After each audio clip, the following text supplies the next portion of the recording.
নমস্কার, আমি পিয়ালি দত্তগুপ্ত। স্বামী সোমেশ্বরানন্দ মহারাজের সাধনা সিদ্ধি ও সমাধি বইটির পেজ নাম্বার 177 5 নম্বর পার্ট থেকে পড়ছি। নাহি সূর্য নাহি জ্যোতিঃ নাহি শশাঙ্ক সুন্দর ভাসে ব্যোমে ছায়া সমছবি বিশ্ব চরাচর অস্ফুট মন আকাশে জগৎ সংসারে ভাসে ওঠে ভাসে ডোবে পুনঃ অহং স্রোতে নিরন্তর ধীরে ধীরে ছায়াদল মহালয়ে প্রবেশিল বহে মাত্র আমি আমি এই ধারা অনুক্ষণ সে ধারাও বদ্ধ হল শূন্যে শূন্য মিলাইল অবাং মনস গোচরম বোঝে প্রাণ বোঝে যার। এক কবিতায় স্বামী বিবেকানন্দ সুন্দরভাবে বর্ণনা করেছেন নির্বিকল্প সমাধির অনুভব। এ নিয়ে ব্যাখ্যা করার আগে স্বামীজির জীবনের কয়েকটি অভিজ্ঞতার কথা আলোচনা করা যাক। অল্প বয়সে বাবার সঙ্গে রায়পুর, বর্তমানে ছত্তিশগড় রাজ্যের রাজধানী, যাবার পথে শিশু বিলে বা নরেন্দ্রনাথের চোখে পড়েছিল পাহাড়ের গায়ে বিশাল মৌচাক। এ দেখে তিনি এত মুগ্ধ হন যে মৌচাকের মধ্যে অসংখ্য মৌমাছির রাজত্ব, তার বিস্তৃত নানান কাজ, দীর্ঘকাল ধরে গড়ে ওঠা বিশাল মৌচাক, এসব নিয়ে চিন্তা করতে করতে তার মন উঠে যায় জাগতিক স্তরের উপরে। অনেকক্ষণ ধরে গাড়ির মধ্যে তিনি সংজ্ঞাহীন অবস্থায় থাকেন। সংজ্ঞাহীন শব্দটা ব্যবহার করা হলো জাগতিক স্তর অতিক্রমী চেতনা বোঝাতে, যা বাইরের পরিবেশ সম্বন্ধে সচেতন ছিল না। সম্ভবত এ সময় তিনি সবিতর্ক থেকে নির্বিতর্ক সমাধিতে চলে গিয়েছিলেন। মৌচাক সম্বন্ধে চিন্তা করতে করতে তার এই অবস্থা হয়েছিল। প্রসঙ্গক্রমে বলা যায়, শ্রীরামকৃষ্ণ শিশু বয়সে গদাধর বা গদাই রূপে মেঘে ঢাকা কালো আকাশে উড়ে যাওয়া সাদা বকের শাড়ি দেখে এরকম জাগতিক বিষয়ে অচেতন হয়ে পড়েছিলেন। সেই অনুভূতি সম্ভবত ছিল সবিচার থেকে নির্বিচার সমাধিতে যাওয়া। যেহেতু চিন্তা করতে করতে নয়, প্রকৃতির সৌন্দর্য দেখতে দেখতে তার এমন সমাধি হয়েছিল, এজন্যই নির্বিতর্ক সমাধি উল্লেখ করা হলো এখানে। দক্ষিণেশ্বরে নরেন্দ্রনাথ যখন শ্রীরামকৃষ্ণের কাছে এসেছিলেন, তখন তিনি কলেজের ছাত্র। কথা বলতে বলতে ঠাকুর যখন তাকে ছুঁয়ে দেন, নরেন্দ্রনাথ অনুভব করতে থাকেন বাড়ি, ঘর, আকাশ, এমনকি তিনি নিজেও ঘুরতে ঘুরতে এক মহাশূন্যের মধ্যে মিলিয়ে যাচ্ছেন।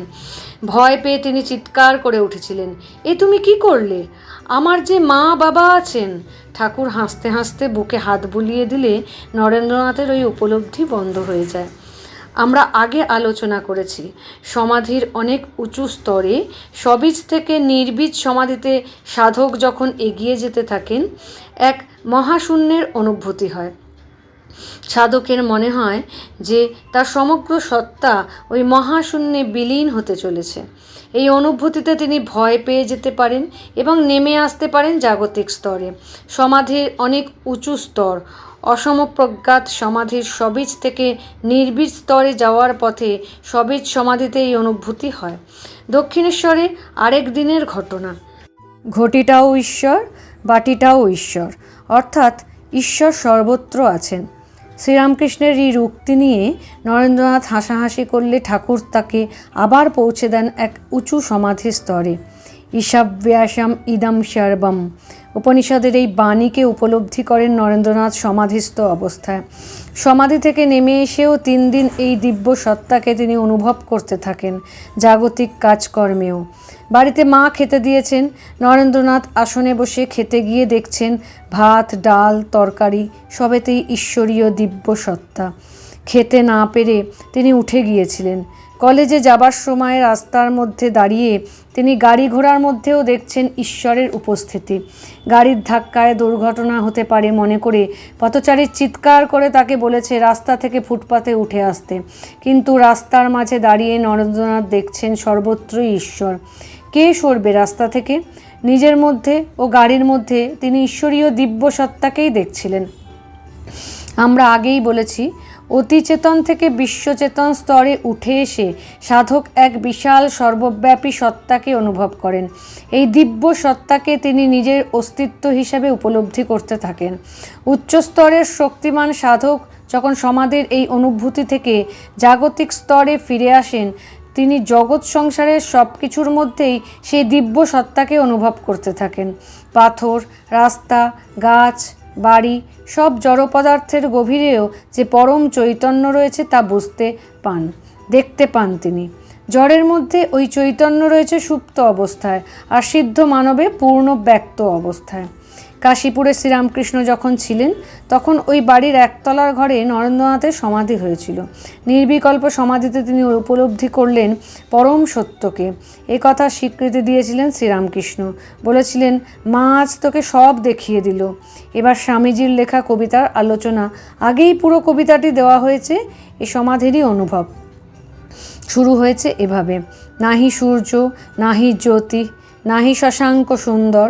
সাধক যখন ধ্যানের গভীরে এগিয়ে চলেন, চেতন অবচেতন স্তরে অনেক রকম অনুভূতি হয় তার। আগেই বলা হয়েছে এসব কথা। অতিচেতনে তিনি অতিক্রম করেন স্থান, কাল, পাত্রকে। অবচেতনে যে সূক্ষ্ম ইন্দ্রিয় কাজ করছিল, এখন তাও নেই। স্থূল সূক্ষ্ম জগৎ পার হয়ে নিজের কেন্দ্রীয় সত্তায় এসে পৌঁছন তিনি। অবচেতনের দর্শনগুলিতে কখনো সূর্যের মতো তীব্র আলো, কখনো চাঁদের মতো স্নিগ্ধ আলো, আবার কখনো জ্যোতির আকারে দেখা যায়। জ্যামিতিক রূপ থেকে ইষ্টরূপ, বিন্দু থেকে বড় গোলাকার, চক্র বা অন্য কোনো আকার। ধীরে ধীরে এসবকে অতিক্রম করে অতিচেতনে যান সাধক। সেখানে বোধরূপে চেতনার অনুভবে থাকেন তিনি। স্থূল ইন্দ্রিয়কে অতিক্রম করে সূক্ষ্ম ইন্দ্রিয়ে আগেই পৌঁছেছেন। আরও এগিয়ে চলে যান বিশ্বচেতনে। স্থূল সূক্ষ্মকে অতিক্রম করে কারণ শরীরে এখন তিনি। এই কারণ শরীর বা কারণ ইন্দ্রিয়ের অস্তিত্ব স্থূল সূক্ষ্মের পারে। অতিচেতনের অনুভবে বোধে বোধ, সেখানের অনুভূতি জাগতিক স্তরের ঊর্ধ্বে। এখান থেকে বিশ্বচেতনে গিয়ে যে বিশাল সর্বব্যাপক সত্তারূপে নিজের বোধ হয়, সেই সময় সাধক অনুভব করেন তারই মধ্যে সব জগৎ সংসার। এই যে বিশ্ব চরাচর, তার স্থূল অস্তিত্ব আর নেই। সেটা যেন ছবির মতো ভাসছে তার মধ্যে। এই ছবিও স্পষ্ট নয়, অবনীন্দ্রনাথ নন্দলাল বসুর ছবির মতো, ছায়ার মতোই এই ছবি। শূন্য আকাশে তা যেন ভাসছে। ব্যাপারটা স্বপ্নের মতো অনেকটা। তবে স্বপ্নে সাধক সচেতন থাকেন না বলে দৃশ্যগুলিকে বাস্তব মনে করেন, আর বিশ্বচেতনে সাধক সচেতন থাকেন। তিনি ঘুমিয়ে পড়েন না বা নেশার ঘোরে থাকেন না। আগে যে কারণ মন ছিল, এখন যেন তাও বিলীন হতে থাকে। মন আছে কি নেই বোঝা যায় না। তাই অস্ফুট মন আকাশ। আকাশ কেন? আগে যে মনকে বাস্তব প্রত্যক্ষ হাতের মধ্যে অনুভব হতো, এখন সেই মনও লীন হতে চলেছে। তাই আগের মতো বাস্তব নয়, প্রত্যক্ষ নয়। আছে কি নেই তা বোঝা যাচ্ছে না। জাগ্রত অনিদ্রিত অবস্থায় যেটাকে নিজের মন বলে মনে হতো, এখন আর সেই অনুভব নেই। মনটাকেও অপরিচিত লাগছে, অন্যের বলে মনে হচ্ছে। জাগ্রত অবস্থায় নিজেকে অনুভব করতেন শরীর মনের সত্তা হিসেবে। শরীর মনকেই আমি বলে মনে হতো। এখন বাক্স, বেডিং, আলমারির মতো শরীর মনকেও মনে হচ্ছে আমার থেকে আলাদা। অনুভব হচ্ছে যে তিনিই শরীর মনের মালিক। তিনি আর শরীর মন ঐক্য নন। এই আলাদা মনের মধ্যে জগৎ সংসার ভাসছে। এগুলির সঙ্গে আমার কোনো সম্পর্ক নেই। মন প্রায় বিলীন হলেও আমি বোধ আছে সাধকের। মন আর আগের মতো নানান কাজ করার সক্ষম নয়, কারণ স্থূল সূক্ষ্ম ছাড়িয়ে কারণ স্তরে তার অস্তিত্ব এখন। তবুও মন যে এখনও কিছুটা অস্তিত্ববান, তার কারণ চেতনা জাগ্রত, এবং এই চেতনাই আমি হিসাবে অনুভূত হচ্ছে। মন প্রায় বিলীন হওয়ায় জগৎ সংসারও লীন হওয়ার পথে। এটা কখনো আছে, কখনো বা নেই বলে মনে হচ্ছে। ওঠে, ভাসে, ডুবে, পুনঃ।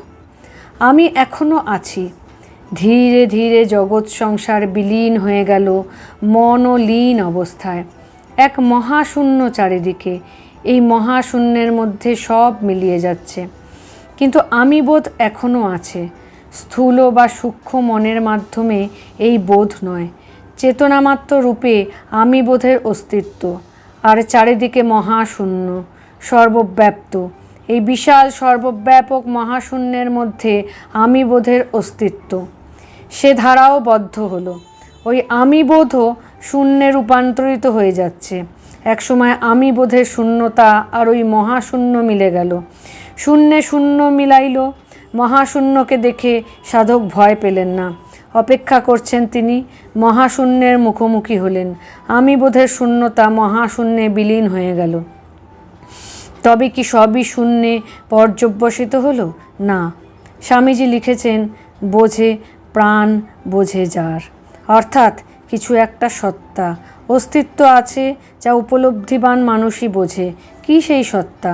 অবাং মনসগোচরম, বাক্য ও মনের অতীত, যার বর্ণনা করা যায় না।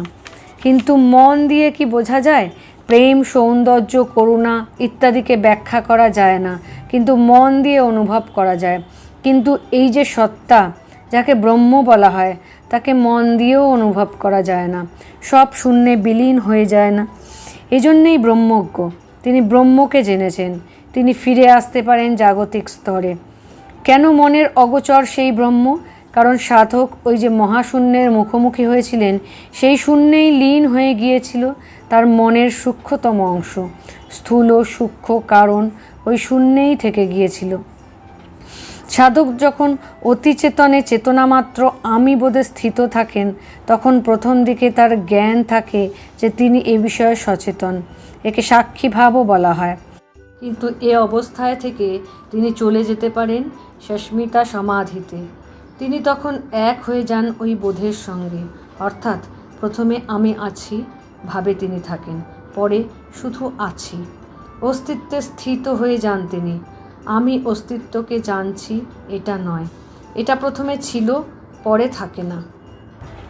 নির্বিকল্প সমাধি বা ব্রহ্মজ্ঞানেও আমি ব্রহ্মকে জানছি এটা থাকে না।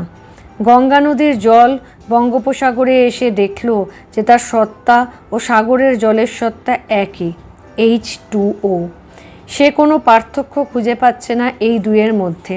সমাধিতে শূন্য অবস্থাও একটি স্তর।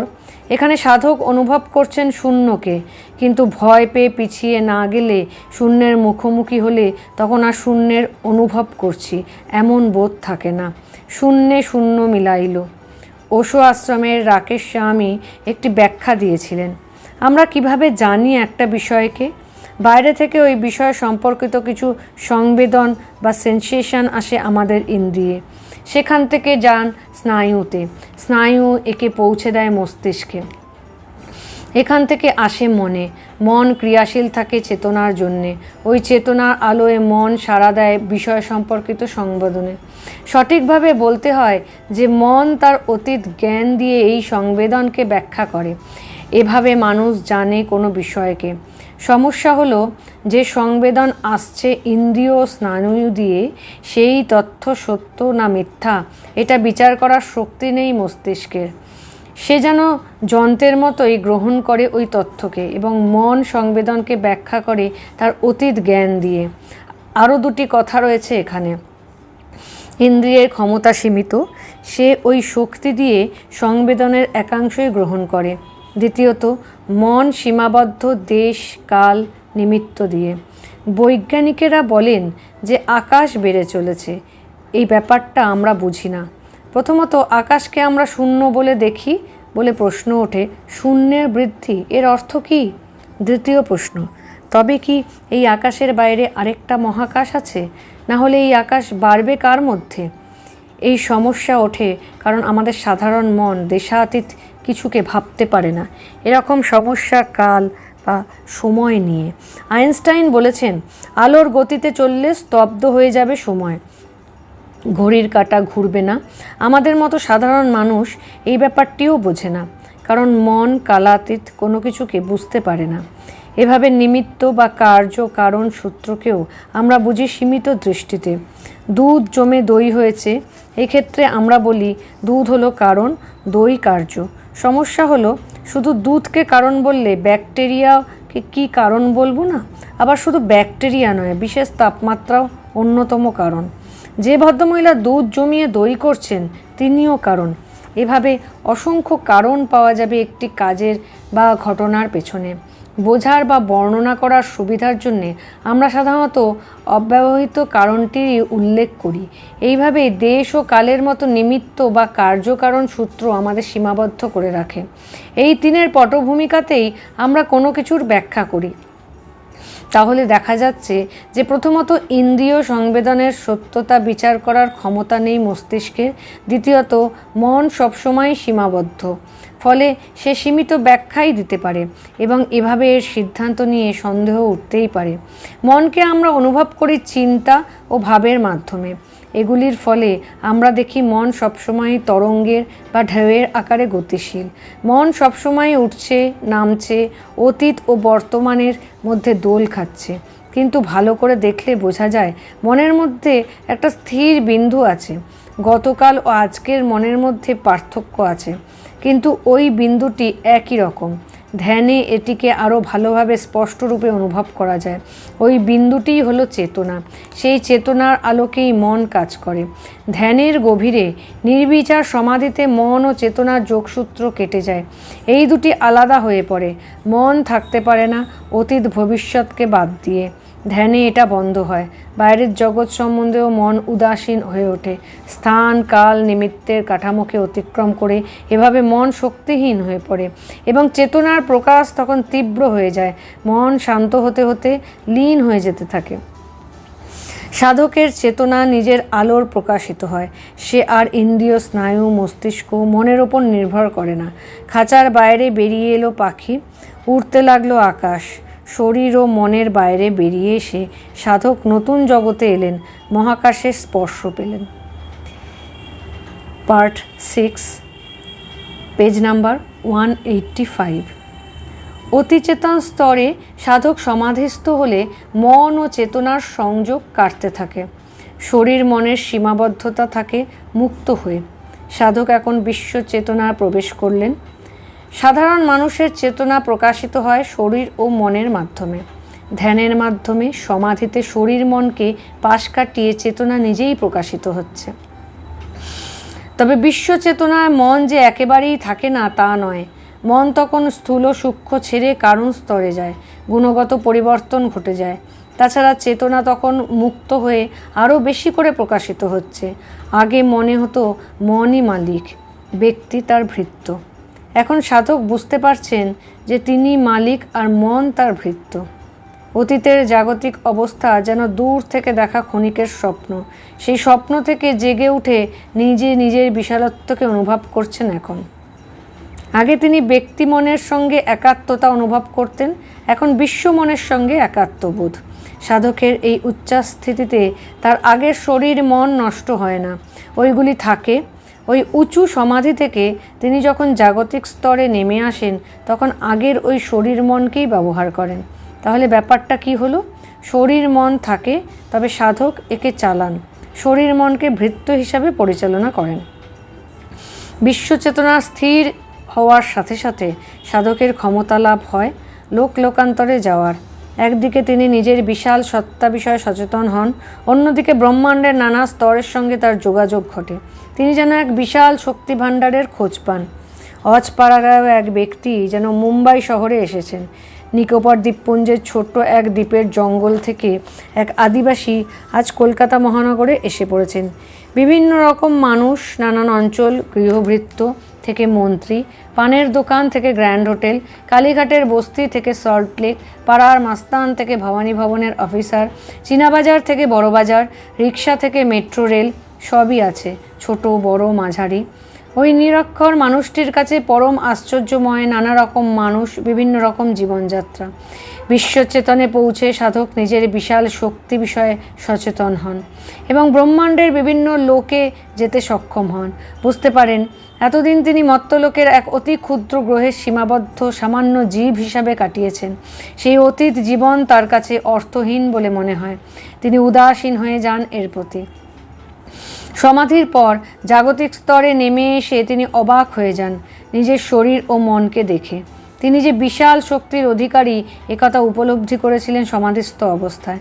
জাগতিক শরীর মনের সীমিত ক্ষমতাকে দেখে তিনি আশ্চর্য হন। রূপকের মাধ্যমে বললে বিষয়টি এরকম: ব্যাংকে আপনার 100 কোটি টাকা, অথচ আপনার টাকা তোলার ক্ষমতা মাত্র 10 লাখ টাকা।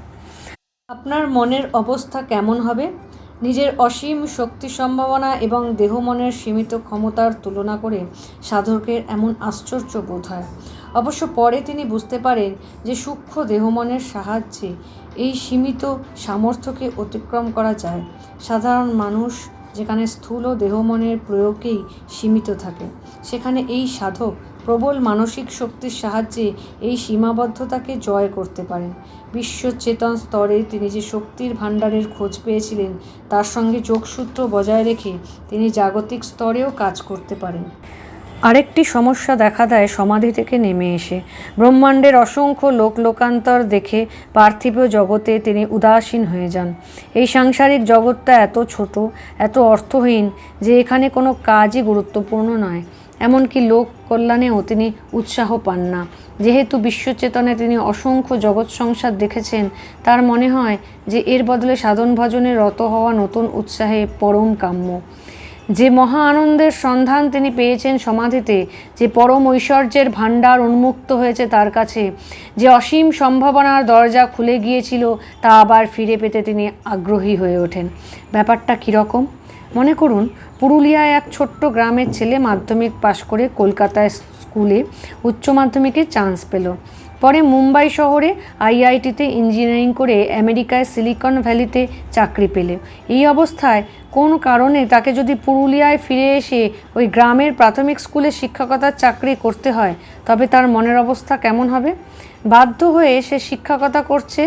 এমন সময় আমেরিকার ওই কোম্পানি থেকে আবার চিঠি পেল বেশি বেতনে যোগ দেওয়ার। বিশ্বচেতনের সমাধি থেকে ফিরে এসে ওই পৃথিবীতে সাধকের অবস্থা অনেকটা এরকমই হয়।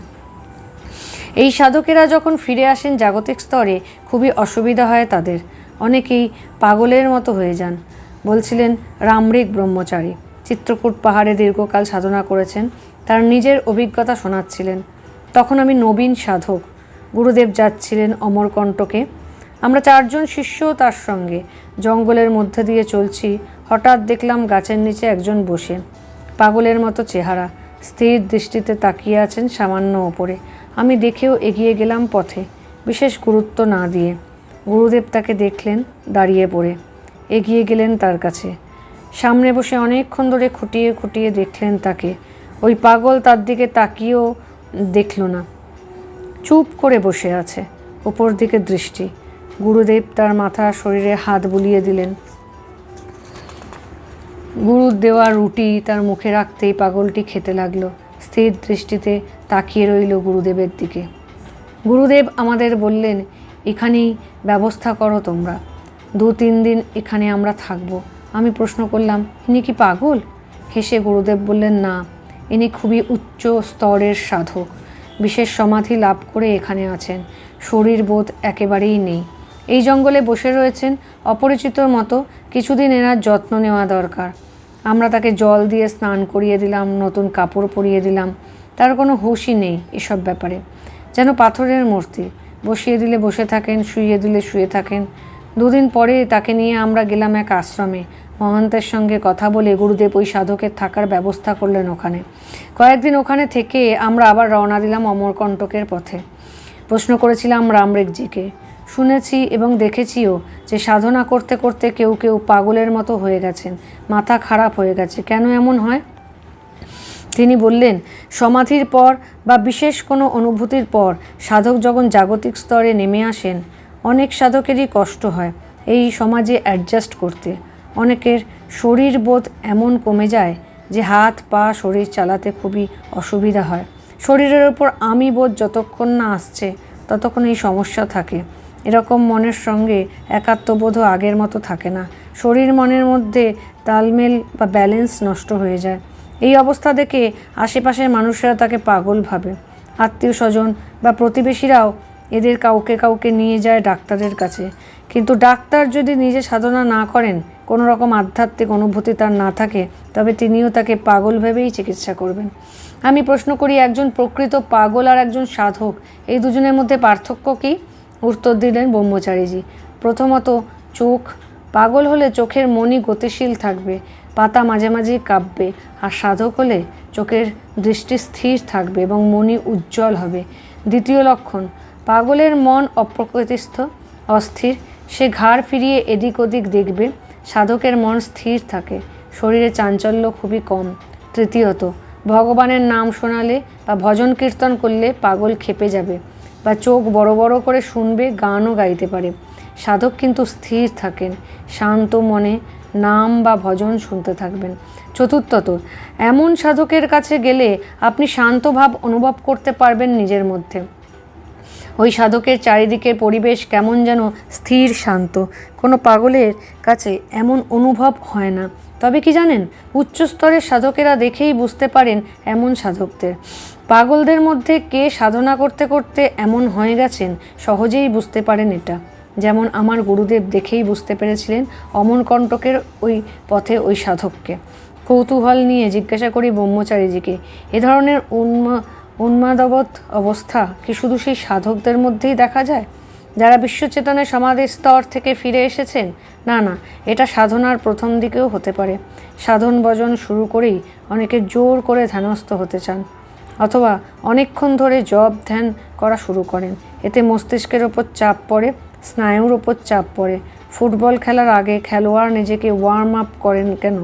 খেলার সময় যে চাপ পড়বে শরীর মনের ওপর, তার জন্য নিজেকে তৈরি করেন, শরীরের অঙ্গ প্রত্যঙ্গকে অভ্যস্ত করে তোলেন। সাধনার সময় এমন অভ্যাসের দরকার। প্রথমেই অনেকক্ষণ বসে জপ ধ্যান করা উচিত নয়, আস্তে আস্তে সময় বাড়াতে হয়। শরীর মনকে সইয়ে সইয়ে এগোনো উচিত। এদিকে নজর না দেওয়াতে অনেক নবীন সাধক সমস্যায় পড়েন। এই সমস্যা তীব্র হলে পাগলামির লক্ষণ দেখা যেতে পারে, তবে এটা সাময়িক। কিছুদিন বিশ্রাম নিলেই সব ঠিক হয়ে যায়, রামরিক ব্রহ্মচারী বলে যেতে থাকেন। আরেক রকম পাগলামি আছে, যা দেখা যায় হঠাৎ কুণ্ডলিনী শক্তি জেগে উঠলে। গুরুর সাহায্য না নিয়ে নিজে নিজে রাজযোগ অভ্যাস করলে, জোর করে ধ্যান আরম্ভ করলে, এমনকি ভক্তের প্রাবল্যে নবীন সাধকের কুণ্ডলিনী শক্তি হঠাৎ জেগে উঠতে পারে। এতে সমস্যা দেখা দেয়। যেমন ধরুন, বিদ্যুৎ, ইলেকট্রিসিটি দরকার লাইট, পাখা, টিভি চালাতে, কিন্তু না জেনে যদি বিদ্যুৎ প্রবাহ হাত দেন বা শর্ট সার্কিট ঘটে, তবে বিপদ। কুণ্ডলিনী শক্তি হঠাৎ জেগে উঠল, কিন্তু সাধক জানেন না এখন কি করতে হবে। ফলে সাধকের মনে খারাপ বৃত্তি উঠতে পারে। এমনও দেখা গেছে সাধনায় কিছুটা উঁচু স্তরে সাধক দিব্য অনুভূতির আভাস পেলেন, কিন্তু মনে পুরনো সংস্কার রয়ে গেছে অনেক। ফলে সাধক কিংকর্তব্য বিমূঢ় হয়ে পড়েন। একদিকে দিব্য স্বাদ তিনি পেয়েছেন, উচ্চ স্তরে স্পর্শ পেয়েছেন কিছুটা, মনের গভীরে আধ্যাত্মিকতার অনুভূতি হয়েছে, অথচ জাগতিক স্তরে এসে পুরনো আসক্তি ও সংস্কারের প্রভাবও অনুভব করছেন। দুই জগতের টানাটানিতে তার মনে বিক্ষিপ্ত অবস্থা দেখা দিতে পারে। দুই শক্তির সংঘর্ষে তিনি কিংকর্তব্য বিমূঢ় হয়ে যেতে পারেন। মনের এই অস্থিরতা তার ব্যবহার ও জীবনযাত্রাতেও দেখা দেয়।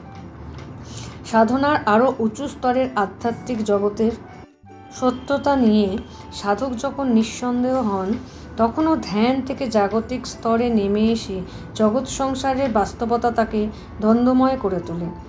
কোনো সময় তার মনে সন্দেহ দেখা দেয়, কোনটি প্রকৃত সত্য, কোনটির অনুসরণ করবেন তিনি। একদিকে সংসারের চাহিদা ও আত্মীয় পরিজনের চাপ, অন্যদিকে আধ্যাত্মিকতার আকর্ষণ। সাধক বুঝতে পারেন না কোনটি বেশি গুরুত্বপূর্ণ। সত্য মিথ্যার ডামাডোলে তার মন অস্থির ও দোদুল্যমান হয়ে ওঠে। জগৎ সংসার তার কাছে বায়বীয় হয়ে ওঠে, এক স্বপ্নের মতো মনে হয়। অর্থহীন হয়ে ওঠে জাগতিক অস্তিত্ব। ফলে অস্থিরতা চলে মনের মধ্যে। তিনি সিদ্ধান্ত নিতে পারেন না কাজকর্মে। আশেপাশের লোকেরা তাকে পাগল বলে মনে করে। অবাক চোখে তিনি তাকিয়ে থাকেন সমাজ সংস্কারের দিকে, বুঝতে পারেন না এগুলি সত্য কিনা। কখনো আবার সাধনা করতে করতে তিনি স্পর্শ পান দিব্য শক্তির, দিব্য আত্মার কথা যেন শুনতে পান তিনি। এক অচেনা অজানা অজ্ঞাত জগতের প্রকাশ ঘটে, চমকপ্রদ ঘটনা ঘটতে থাকে তার কেন্দ্র করে। সাধক বুঝতে পারেন না এসব কিভাবে ঘটছে, কেন ঘটছে। তার মনে হয় এক মহাশক্তি যেন তার ওপর প্রভাব বিস্তার করছে। এই শক্তিই কি শুভ, কল্যাণকর, দৈব শক্তি, অথবা কোনো অদৃষ্ট পুষ্ট শক্তির খেলা? তিনি বিভ্রান্ত হয়ে পড়েন। সবিতর্ক সমাধি লাভ করেও সাধক এমন অবস্থায় যেতে পারেন। ধ্যানে শরীর মনের সীমানা অতিক্রম করে গেছেন, অথচ চেতনা স্থিত হতে পারেননি তখনও। চেষ্টা করছেন চেতনা কেন্দ্র চলে যাওয়ার, অথচ তা পারছেন না। এদিকে ফিরে গিয়ে শরীর মনে স্থিত হবেন আগের মতো, এটাও সম্ভব হচ্ছে না। সাধক যেন তখন নিরালম্ব অবস্থাতে ঝুলছেন ত্রিশঙ্কুর মতো। নতুন ঘরে যেতে পারছেন না, পুরনো ঘরেও ফিরতে পারছেন না। নিজেকে যেন অসহায় লাগে। এই অবস্থায় ধ্যান ভেঙে জাগতিক অবস্থায় ফিরে এলেও আগের মনকে নিজের মন ভাবতে পারছেন না, পুরনো মনকে ব্যবহার করতে পারছেন না। অথচ জগৎ সংসারে থাকতে হলে আত্মীয় প্রতিবেশীদের সঙ্গে কথা বলতেই হয়, বাড়িতে অফিসে কাজ করতেই হয়। এক অসহনীয় অবস্থা তখন তার। এ সময় গুরু বা উচ্চস্তরের সাধক কাছে থাকলে তাকে সাহায্য করেন।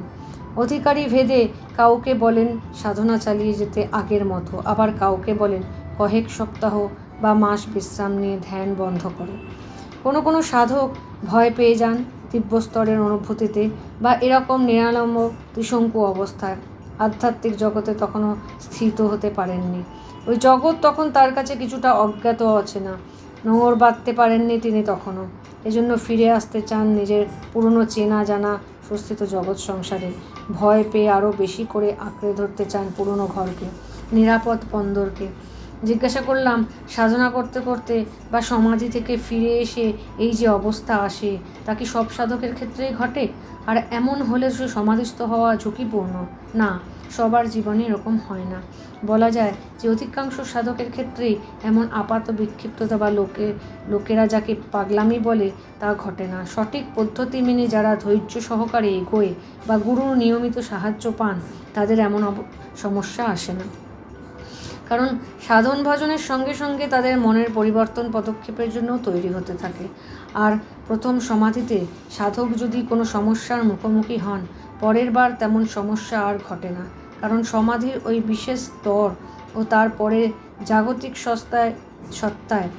জাগতিক সত্তায় নেমে আসা, এ বিষয়ে তার অভিজ্ঞতা গতবার হয়ে যাওয়ায় এবারে তার মোকাবিলা সহজেই করতে পারেন তিনি।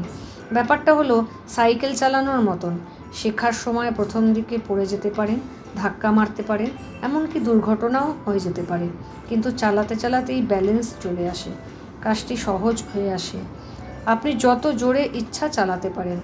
আরেকটি বিষয় লক্ষ্য করার মতন, অনেক সাধক সমাধির আভাস পেয়ে, অসীমের ঝলক পেয়ে, দিব্যতার স্পর্শ পেয়ে অন্তরের আনন্দে ভরে উঠেছেন।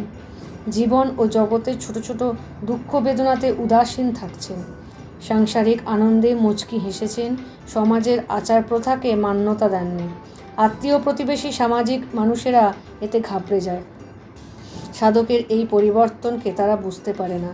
অন্তরের আনন্দ তাকে হাসতে দেখে মানুষেরা ভাবে যে অকারণে এই হাসি। সংসারের হাসি কান্নায় তার উদাসীনতা দেখে ভাবে ওর মাথা খারাপ হয়ে গেছে। সামাজিক আচার প্রথাকে তার গুরুত্ব না দেওয়াটা মানুষের সহ্য করতে পারে না। সমাজ তখন তার বিরোধী হয়ে ওঠে, তাকে পাগল বলে মনে করে। বিষয়ী মানুষদের কাছে ধর্ম হলো জাগতিক উন্নতির এক মাধ্যম। প্রার্থনা, পুজো, উপবাস দিয়ে তারা ঈশ্বরকে খুশি করতে চায়, রোগ নিরাময় বা ধ্যান লাভের জন্যে। ভগবত ভক্তি বা যোগ সাধনা, জপ, ধ্যান বা বৈরাগ্যের অর্থ তারা বোঝে না, বুঝতে পারে না সাধকের মনের অবস্থাকেও। এজন্যেই মহাবীর নগ্ন হয়ে ঘুরে বেড়ালে তাকে গ্রাম থেকে বের করে দেওয়া হয়। অভিজাত রাজকীয় আচার প্রথা না মানার জন্য মীরাবাইকে বিষ দেওয়া হয়, মনসুরকে হত্যা করা হয়, শ্রীরামকৃষ্ণকে পাগল ঠাকুর বলা হয়েছিল। এভাবে বহু সাধককেই পাগল মনে করেছে সাধারণ মানুষ। এটা পাগলামি নয়, বরং আধ্যাত্মিকতার লক্ষণ। সামাজিক মানুষেরা এরকম ভুল বারবারই করেছে। আজ এ পর্যন্তই। নমস্কার, ভালো থাকবেন। আবার পরের দিন।